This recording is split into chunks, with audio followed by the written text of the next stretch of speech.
3 nights ago, I walked into my home office and found Tessa pushing my desk away from the wall like it was trash waiting for pickup. She didn't look at me when she said, "We're giving this room to Riley for his studio. You can work in the basement." Just like that. Like a decision had already been made and I was the last to hear it. Before we start, how's your day going and where are you joining from? I'm Grant Lawson. I'm 58 years old. I live in Astoria, Queens. Riley stood there leaning on the doorframe, arms folded, smug like he was already the new owner. "Basement's quieter. You'll be fine," he said, like he was doing me a favor. I watched as one of my monitors flickered off, then the next, like the room itself was signing off. That office wasn't a hobby room. It was how I kept the lights on, remote IT support, video calls, invoice tracking, client emergencies. The setup wasn't fancy, but it was mine. I paid most of the damn bills with it. I stood there for maybe 5 seconds. That's all I gave myself. Then I said, "Okay." No yelling, no begging, no speech. I unplugged my laptop, grabbed my portable drive, and shoved what I could fit into my backpack. My hands were shaking, but I didn't drop anything. Riley didn't move an inch. Tessa turned back toward the living room like she was done with the conversation. I didn't argue. I didn't slam the door. I walked down to the basement carrying my whole career like a pizza delivery, cold, heavy, unwanted. Down there it smelled like old laundry and furnace dust. I set the laptop on a wobbly folding table and sat on a paint can just for a minute. That was when it hit me. I wasn't moving desks. I was moving out. Not with a fight, not with a suitcase. Just like this. Quiet, clean. They didn't even hear the stairs creak as I came back up, grabbed a charger, and went back down. Tessa had already put her feet up. Riley was scrolling TikTok or whatever. Neither of them said a word. That night, I opened a private browser window and searched Studio Apartments Queens No Broker. I clicked the first 3 that looked clean and didn't waste time thinking. I wasn't planning anymore. I was acting. They took something that mattered to me without asking. Now it was my turn. Next morning, I told Tessa I had an early client stop in Queens and walked straight to the 7 train. She barely looked up. Riley had his headphones on, talking loud like a wannabe radio host. I got off in Woodside. Cold wind, clear sky. I followed the map to a narrow 2-story building tucked between a laundromat and a bodega. Nothing fancy. But it didn't smell like takeout or have somebody else's name on the wall. The buzzer worked. That already beat my basement. The landlord, Kenji, met me on the 2nd floor, late 60s maybe, flannel shirt, house slippers, didn't smile much. "You work from home?" he asked before even showing the unit. "Yeah, IT support. Need solid internet and a corner for a real desk." He nodded and opened the door. Studio apartment.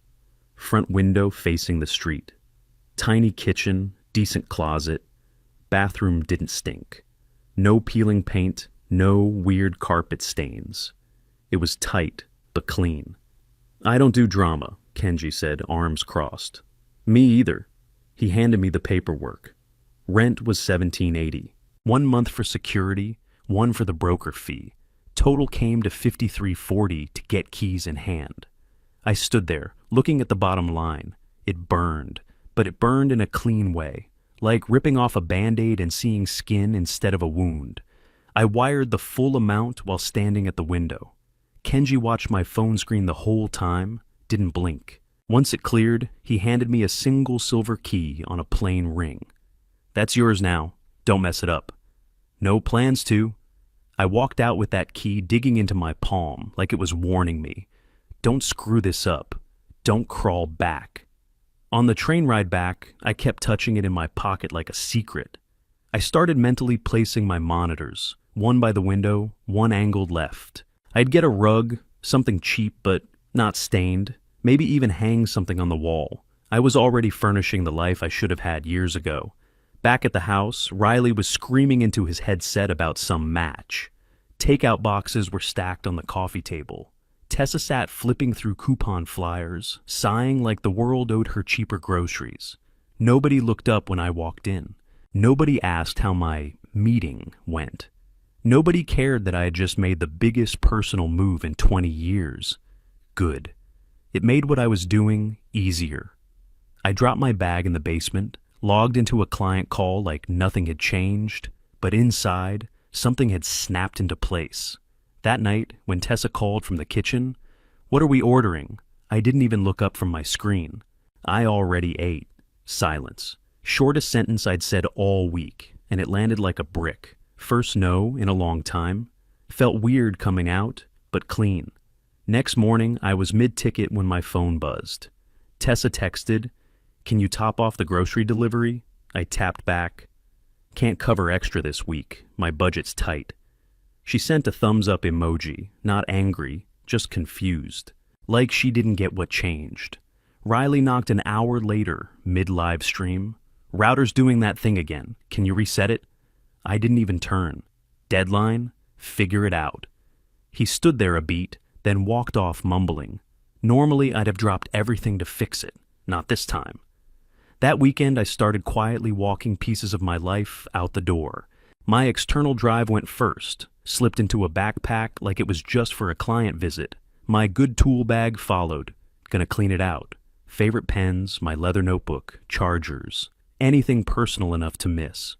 Decluttering, I told Tessa when she noticed my mic stand was gone.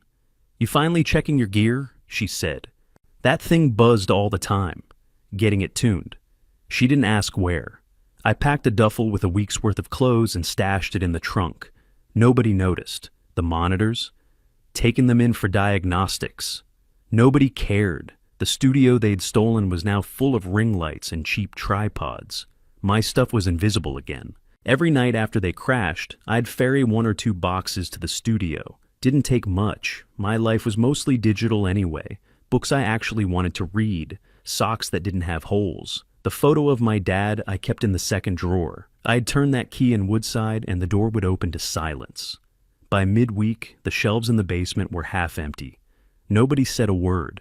Maybe they thought I was just getting organized. Maybe they didn't notice at all. Saturday afternoon, I walked past Riley's so-called studio and froze.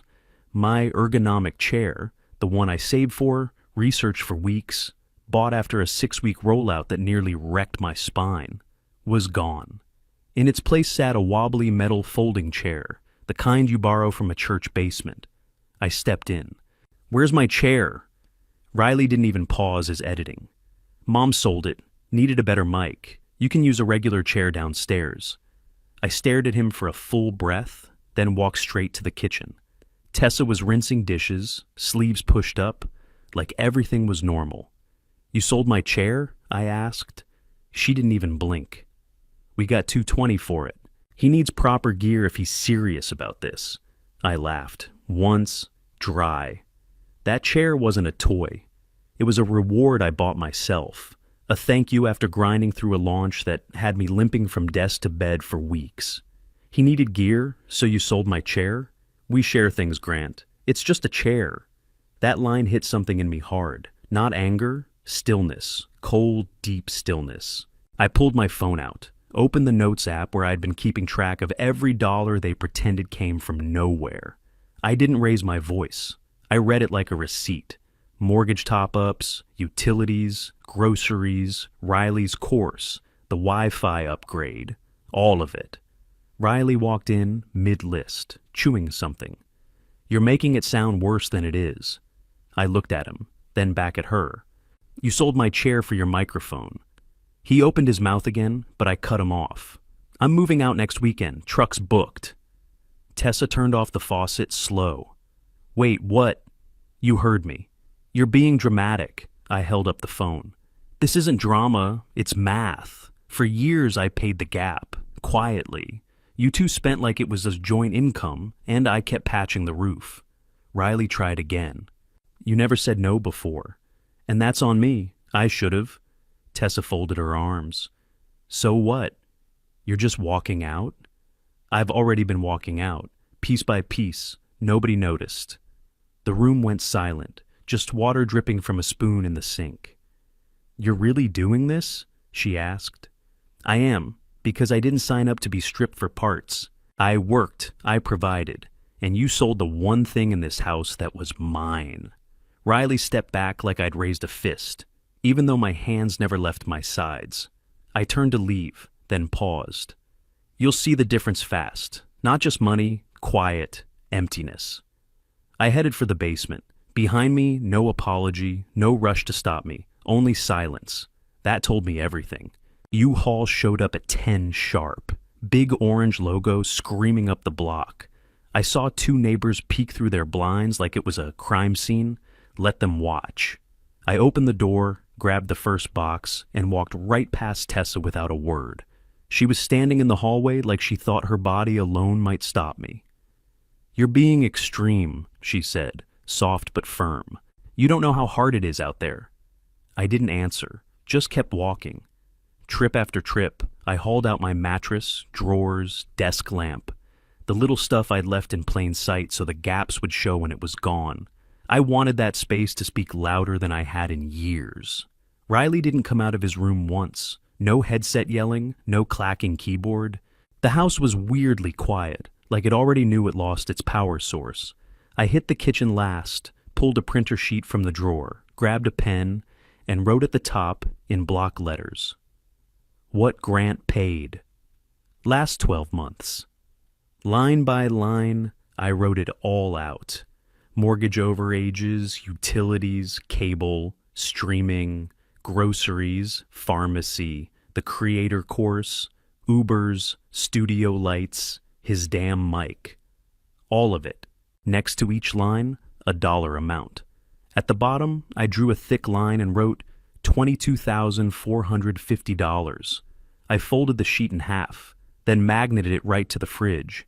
Dead center. No way to miss it. Tessa walked in just as I stepped back. Her eyes hit the paper, and her whole face went pale like the blood dropped out all at once. Behind her, Riley appeared in the doorway. "You didn't have to put my stuff on there. You're just trying to embarrass me." I looked at him, calm. "I'm being clear." I walked back to the hall, grabbed my pillow off the coat bench, and turned to Tessa one last time. "If I come back," I said, "it won't be as your paycheck." She didn't argue, didn't cry, just stood there, arms crossed. Same look she gave when she canceled our cable years back without asking, like she was doing me a favor. I shut the door behind me and felt nothing but relief. The stairs were mine, the truck was mine, the future was finally mine. First morning in Woodside, the sun barely cracked through the blinds when my phone started rattling across the nightstand like it had something to prove. 4 missed calls, 2 from Tessa, 2 from Riley. Then the texts rolled in. Tessa, "Did you change the passwords? Can't log into anything. Cable bill is higher than I thought. We can't afford this without you." Riley, "Bro, Wi-Fi's out." "You kill it on purpose? Seriously, none of this is funny."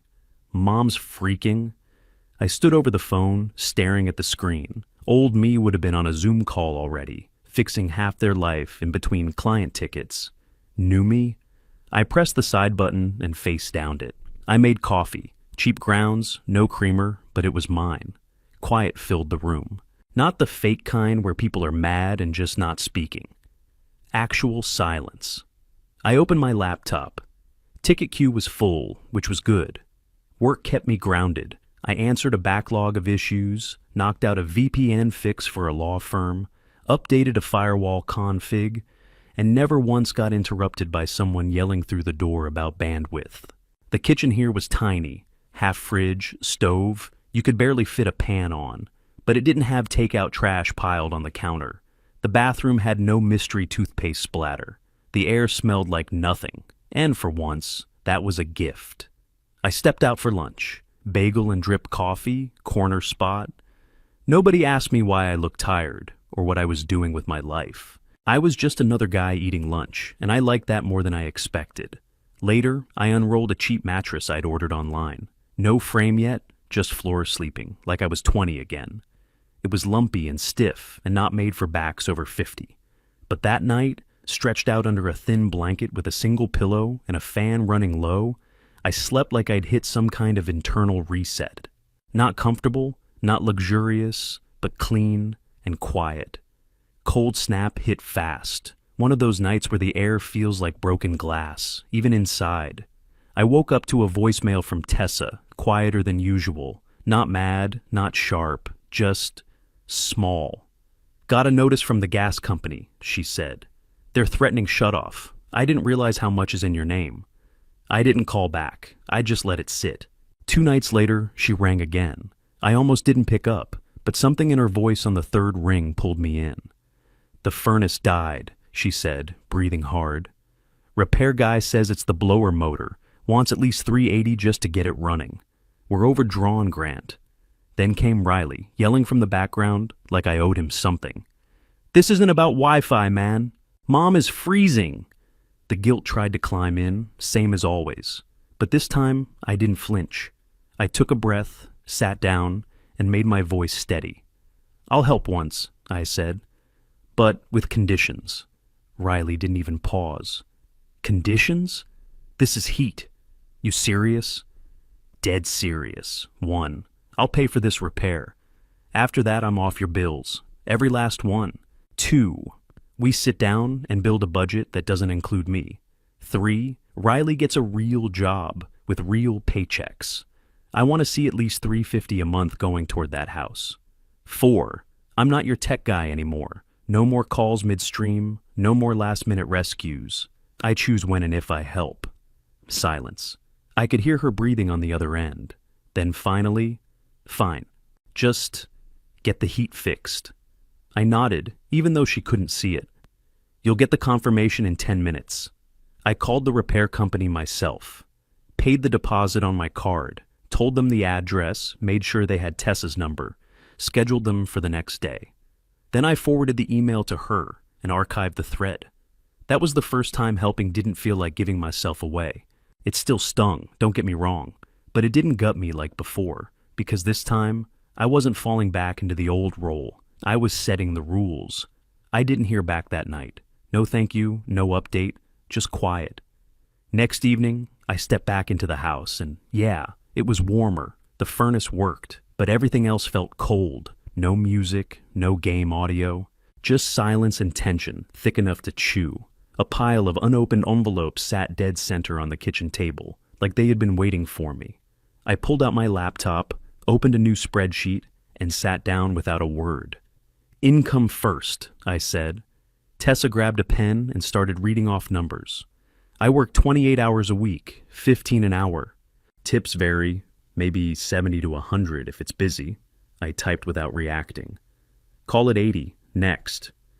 We listed the mortgage, gas, electric, cable, cell plans, credit card minimums, every subscription. Thus, I flagged anything in my name with red text. Formerly Grant, transfer or cancel. When we finished, I turned to Riley. Your turn. He leaned back in arms crossed.